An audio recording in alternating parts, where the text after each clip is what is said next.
Oui, bonjour, bonjour bien-aimés dans le Seigneur. D'abord, nous vous remercions d'avoir posé vos questions. J'espère que nous sommes avec l'apôtre et il est là pour vous répondre. Et papa, lors de la première émission, il y avait des gens qui vous ont suivi, des musulmans, donc ils vous ont posé des questions. Maintenant, on avait voulu que vous puissiez répondre à ces différentes questions. On a la première question. Il y a un musulman, c'est un musulman. Le musulman demande si vous pouvez faire l'échange avec un imam motard. Oui, merci, monsieur le journaliste. Nous sommes ravis de votre question. En tout cas, dans notre travail pastoral ou apostolique, prophétique, évangélique, doctoral, nous ne refusons pas d'échange. Avec l'imam motard, il n'y a pas de problème. D'abord, nous le félicitons de son courage pour nous atteindre facilement. On n'a pas voulu lui répondre par écrit, mais on a voulu lui répondre par vidéo, afin que les autres aussi aient ce courage que l'imam motard a fait. Merci. Ok, merci beaucoup, papa. Mais il y a une deuxième question. Oui. Il y a encore un musulman qui dit que c'est Allah qui connaît le futur, raison pour laquelle il doit pardonner les péchés du présent et ceux du futur. Je ne sais pas sur ce point, que pouvez-vous répondre à ces musulmans? Oui, le musulman là n'a pas tort et il nous a suivi dans la vidéo précédente. Là, on a parlé des péchés de Mohamed.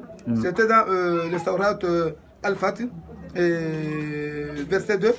Enfin qu'Allah te pardonne des péchés passés et futurs, qu'il parachève sur toi son bienfait et te guide sur une voie droite.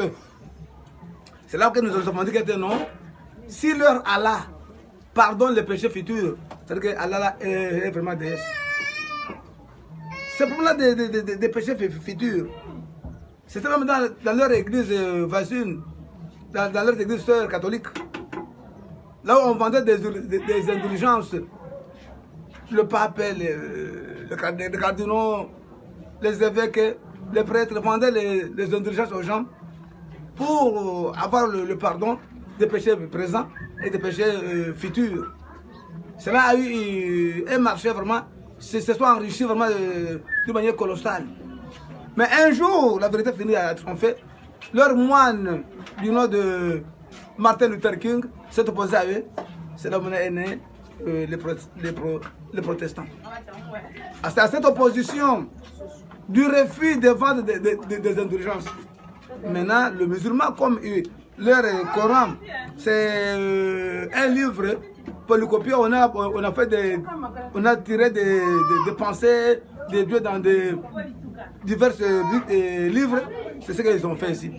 Donc, si Allah est Dieu, ne peut jamais pardonner les péchés futurs.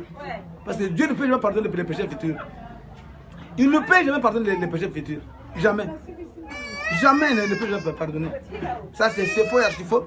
Cette doctrine de péché futur n'a jamais été dans le cœur de Dieu. N'est jamais monté. C'est un vraiment mensonge qui circule pour que